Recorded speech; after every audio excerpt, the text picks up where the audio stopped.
educar. La prisión deberá intentar reeducar y trabajar para la reinserción, sin que al penado se le pueda excluir de esta Constitución. Esta es la Constitución que tiene el pueblo español. Artículo 27. Tenemos derecho a la educación gratuita y segura desde el primer hasta el último escalón.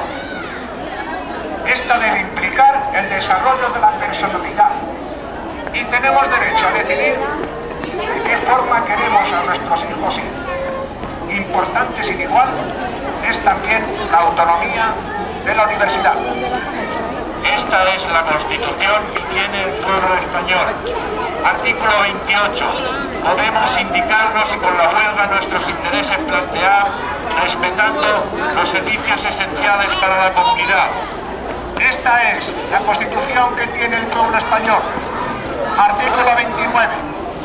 Un derecho bastante fundamental es el derecho peticional, de forma colectiva o individual.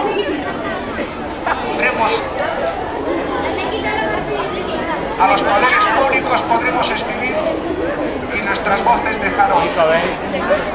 Esta es la Artículo 31. Tenemos un sistema tributario al que todos debemos pagar algo. El que más tiene más y el que menos, menos dará. Pues está basado en los principios de igualdad y progresividad. Con ese dinero, el Estado deberá repartir de forma eficaz y lo que es más importante, sin derrochar. Y desde luego, de la corrupción ni hablar.